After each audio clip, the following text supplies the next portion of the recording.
Silha fatto morire di fame la sua neonata refutando il latte artificial nonostante il basso aumento di peso ed a stata sorpresa a darl di nascosto cereali di riso mescolati al latte prima del visit medici per fingere progressi.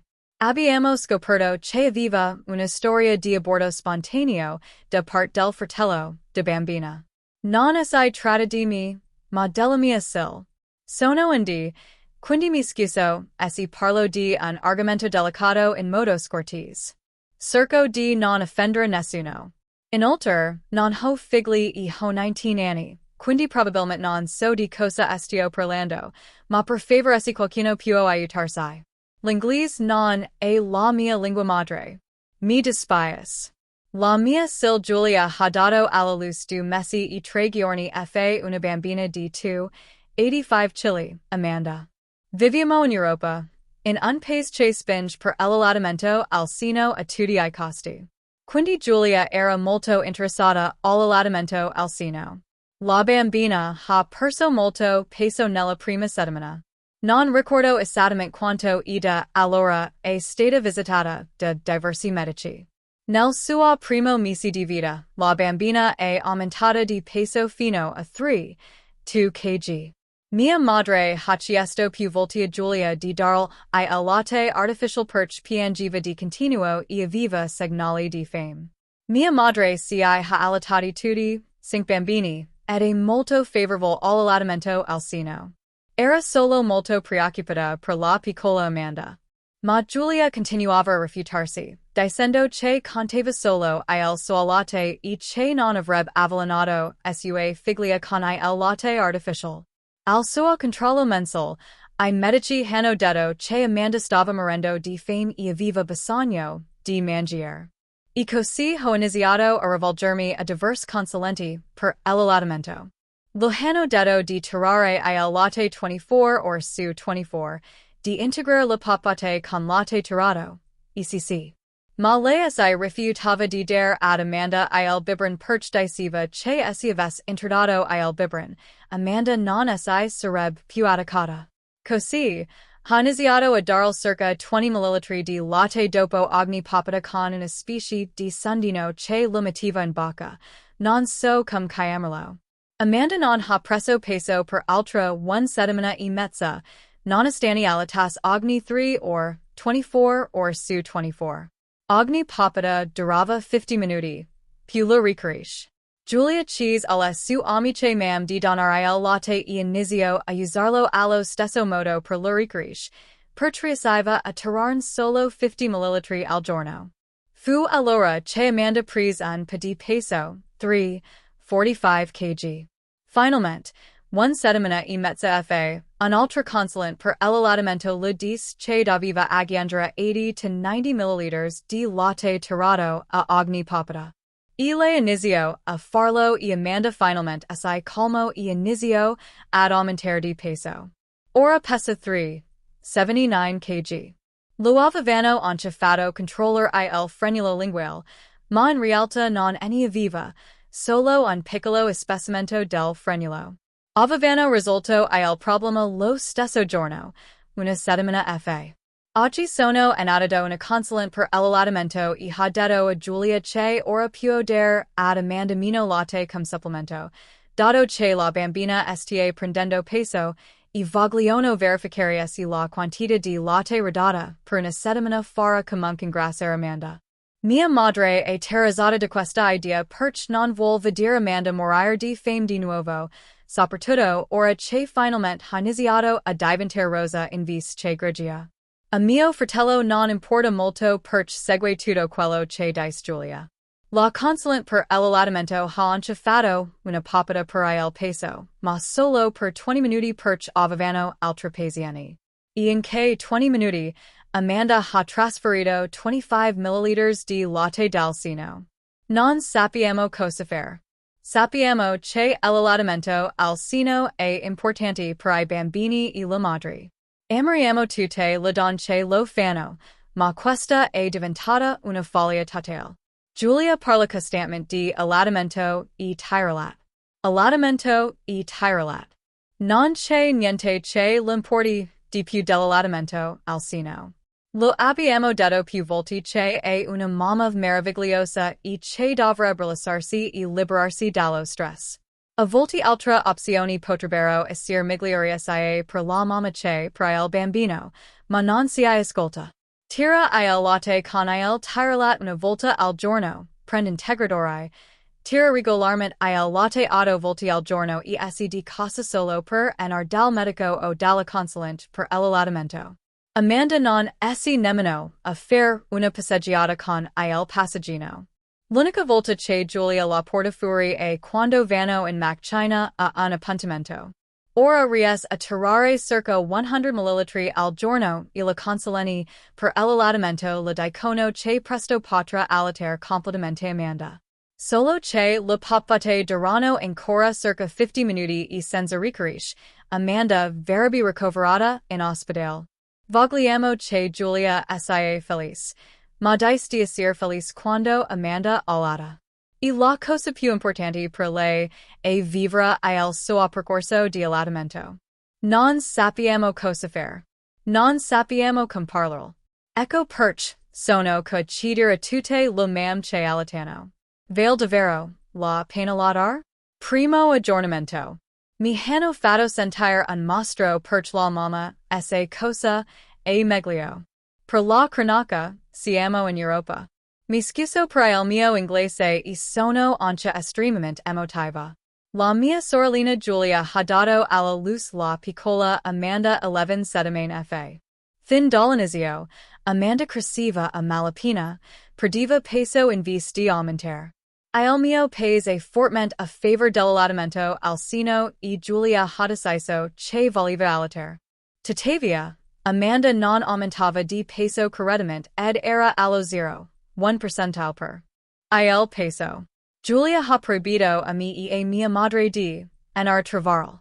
Ha detto che l'avremmo avvelenata se l'avessimo portato del cibo. È stato sorprendente soprattutto che prima che partisse, eravamo buoni amici.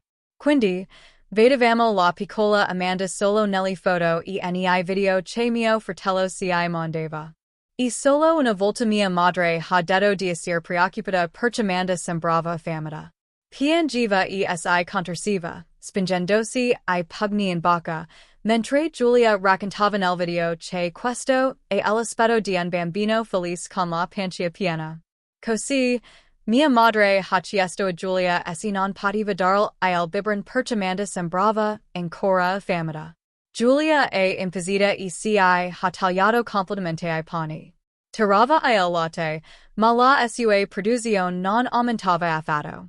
Amanda aveva risolto il problema del frenulum linguale, ma non è servito a molto. Giulia stava usando il latte di una donatrice per integrare la pappate di Amanda attraverso una sabbia. Non so come si chiami questa cosa. Ora, ogni settimana vanno dal medico per un controllo del peso. E che c'è la situazione è davvero complicata. Erano gli ieri. E ieri mio fratello si ha chiamato piangendo perché Amanda è in ospedale. La storia è andata così. Come sempre, Giulia ha chiesto a mio fratello di portarle il caffè prima della passata, mentre usava la sala d'allattamento per cambiare il panolino ad Amanda. Come sempre, lui ha fatto. Solo che questa volta, un'infermiera è entrata nel bel mezzo della visita per chiedere a Giulia di alcun pratiche. E l'infermiera ha visto che Giulia stava allattando Amanda con il biberon poco prima del controllo.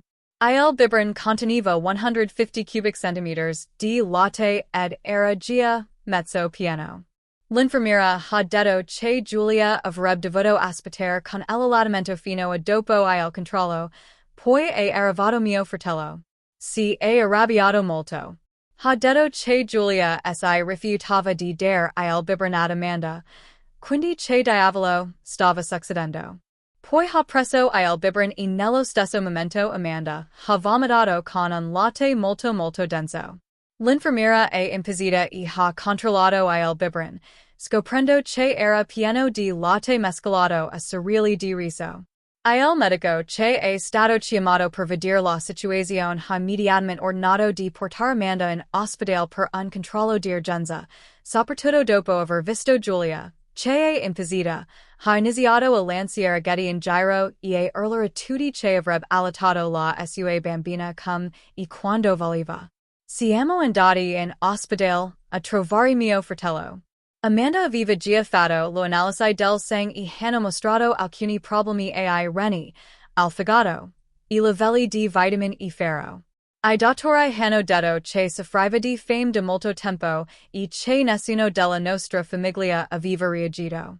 Abbiamo raccontato loro la storia di Giulia che sosteneva che l'avremmo avvelenata. Così I dottori hanno subito portato Giulia a fare una valutazione psichiatrica per la depressione postpartum, ma quanto per stava fingendo. Ha messo al dottore di essere molto spaventata che qualcuno potesse portare via la bambina, che la sua amica lo aveva detto che se avesse finto la depressione postpartum, l'avremmo lasciata in pace e avrebbe avuto la serenità di allattare. I dottori le hanno poi detto che quello che faceva non andava bene, e che regolarmente riempiva la bambina di latte e cereali prima del controllo del peso, per fingere che Amanda crescesse, e che avrebbe dovuto semplicemente darle il biberon di latte artificial perché ne andava della vita e della sopravvivenza della bambina. Dato che ora non cresceva più e la sua vita e la sua salute erano in pericolo. Giulia si è arrabbiata moltissimo. Har lato che o avrebbe allattato Amanda o non l'avrebbe allattata affatto e che la scelta spettava solo a lei perché quella era la sua bambina e di nessun altro. Ora, è stato allora che I medici hanno detto a Giulia che o avrebbe dovuto sottoporsi a un'altra valutazione psichiatrica o avrebbero chiamato la polizia. Giulia ha accettato la valutazione e il hanno rinchiusa per una settimana.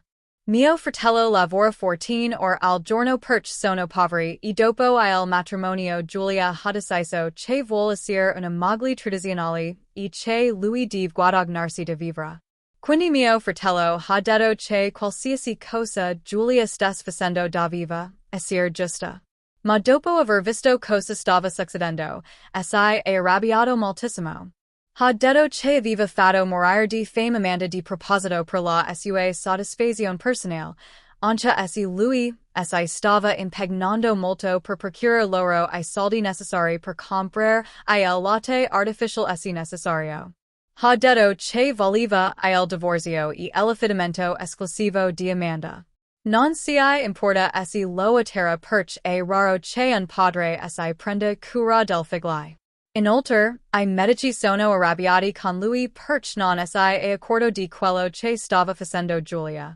Prima che Giulia andasse in reparto, mi sono arrabbiata e le ho detto che si aveva trasformato in mostri, che eravamo preoccupati solo per lei e Amanda, e che tutta questa situazione riguardava solo Giulia e il suo percorso di allattamento e non la vita di Amanda.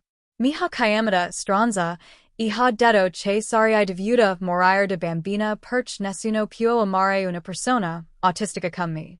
Secondo aggiornamento, su AITA.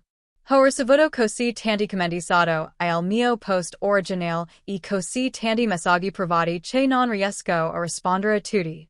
Quindi, ho pensato di pubblicare un breve aggiornamento. Prima di tutto, la nostra piccola Amanda sta bene ed è in ospedale. Viene nutrita con latte artificial e biberon. Mio fratello ha dovuto acconsentire e, da ieri ha preso 30 grammi. Ha fatto altri esami e stiamo aspettando I risultati. I medici sono anche preoccupati per il fatto che Giulia abbia forzato Amanda ad alimentarsi con cereali mischiati al latte donato prima del visite, perché quanto per può causare problemi digestivi in futuro, soprattutto perché non sanno da quanto tempo lo fa e lei non vuole ammetterlo. In secondo luogo, grazie a tutti per il vostro supporto. Inoltre, grazie per I commenti in cui si afferma che abbiamo deluso Amanda e l'abbiamo messa in pericolo. Io e mia madre ci ne rendiamo conto e ci sentiamo in colpa. Alcuni si cittadino cosa fos successo perch il mio post precedent in altri gruppi affermava che Giulia stava allattando Amanda e che stava facendo tutto il possible per procurare il latte. E sì, è vero. Questo è cio che sapevamo all'epoca. Non sapevamo che Giulia avesse deciso che o si allattava al seno o niente. Lo ha detto solo davanti ai medici. Mio fratello si è preso una vacanza al lavoro e la maggior parte del tempo sta con Amanda, ma verrà a vivere con noi. Per tutto questo tempo ha lavorato e poi fatto straordinario sotto la supervision di un adulto e si sente esausto, ma di non aver altra Celta. Ha promesso che farà tutto il possible per essere un buon padre. Non abbiamo informazioni su Giulia, ma non importa cosa ci preoccupiamo per lei. Anche lei è la nostra famiglia. Non ha una famiglia sua. Prima del matrimonio ha detto che lei e il resto della sua famiglia hanno litigato e il hanno tagliato fuori. Quindi è sola al mondo e è dispiaciuto molto per lei. Siamo riusciti a mettersi in contatto con un'amica di Giulia, Linda, che lo stava donando il latte. Linda era terrorizzata dalla storia e ha messo di essere stata lei a dire a Giulia di fingere di aver paura che la avvelenassimo. Tutto questo perch il mulino di Linda pretendeva di andare a trovarli dopo il parto. Quindi ha usato questa scusa per farla stare in pace. E quando per Giulia ha detto a Linda prima del parto che Amanda è solo sua, e che solo lei ha il diritto di tenere in braccio lei Michael, mio fratello, è davvero necessario. E non capisco questo perch mia madre non ha mai chiesto di tenere in braccio Amanda in ospedale 2 giorni fa. Era la prima volta che vedevamo Amanda dal vivo.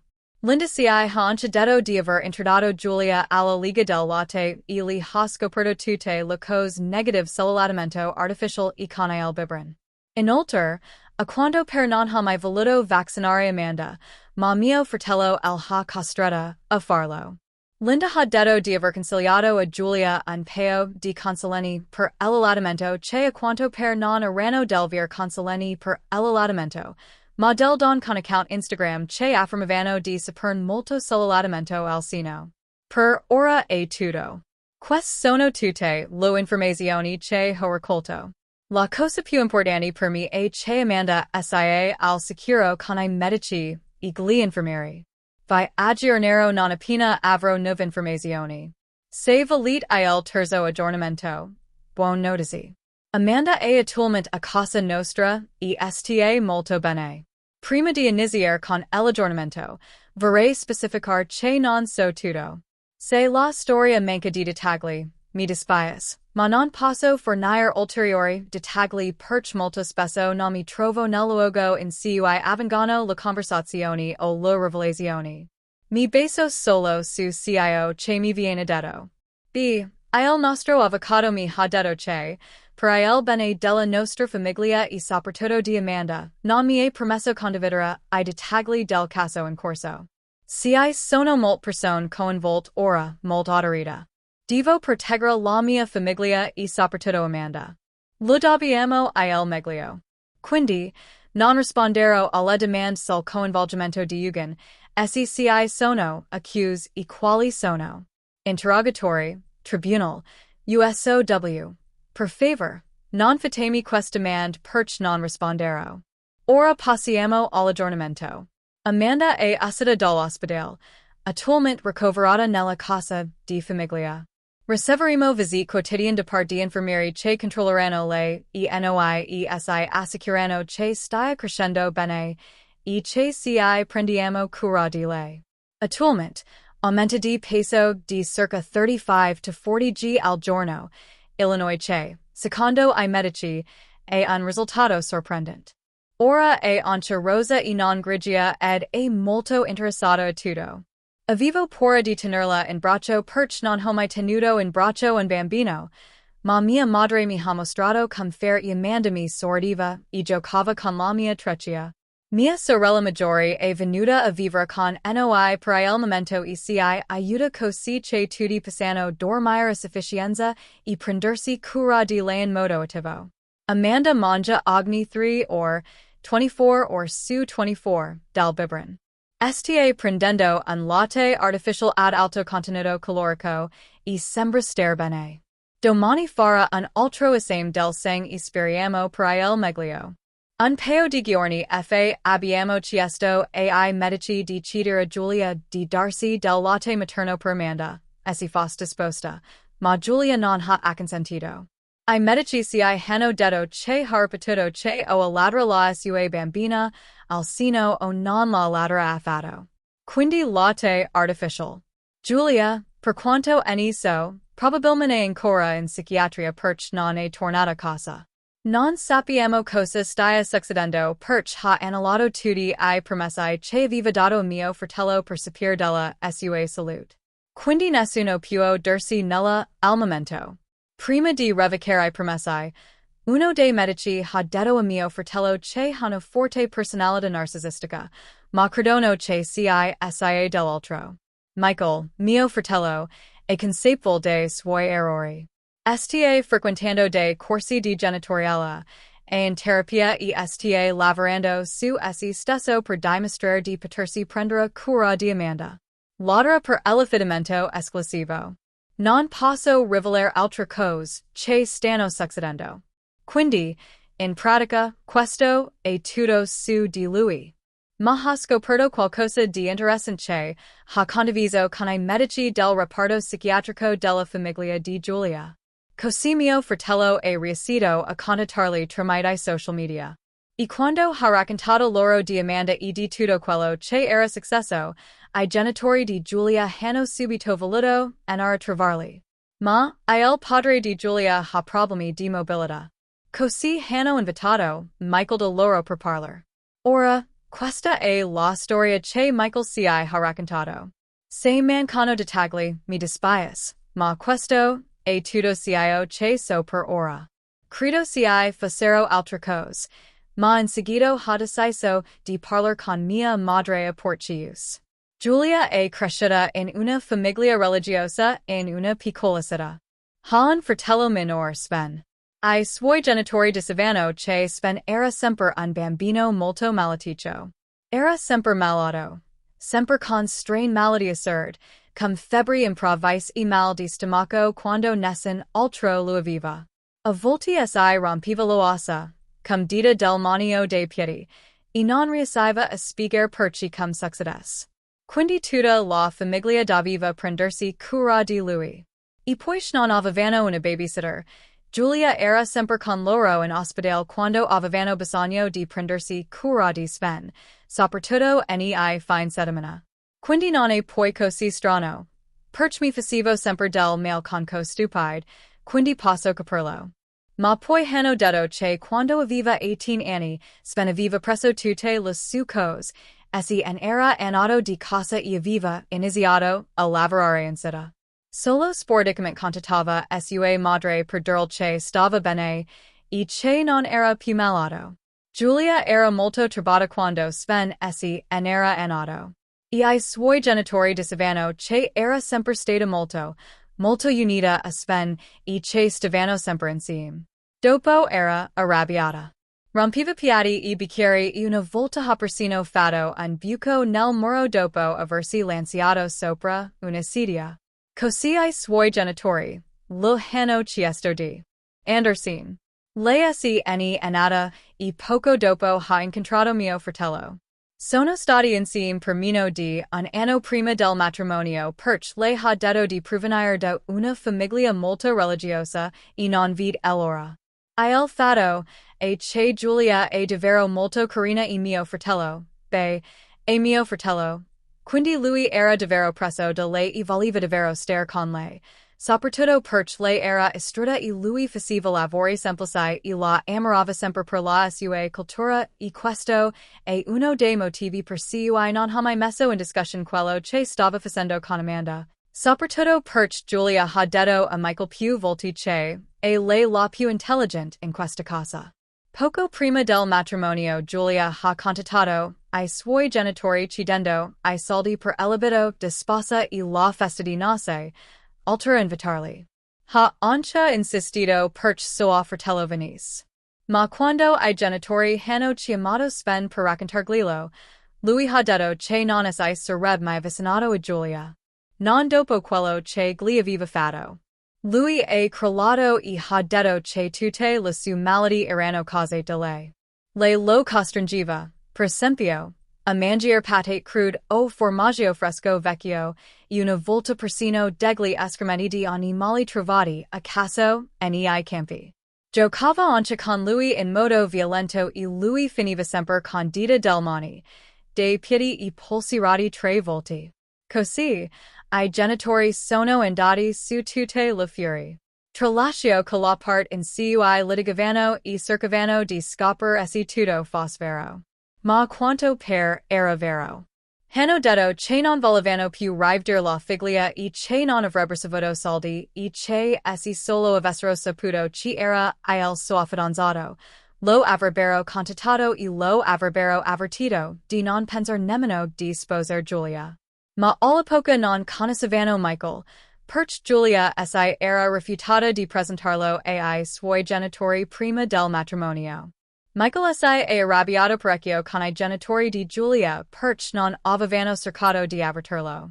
Ma in seguito hanno detto di aver iniziato a pensare onestamente Giulia si stesse inventando tutta la storia del matrimonio, dato che mentiva molto quando era adolescente e giovane adulta e che voleva solo soldi da loro. Quindi I genitori non hanno fatto alcuno sforzo per trovare Michael, ma si sono concentrati su Sven e sul suo aiuto, Illinois che è assolutamente giusto. Quindi, per ora, questa è la storia. Mi sono sentita male quando Michael si ha parlato di Sven.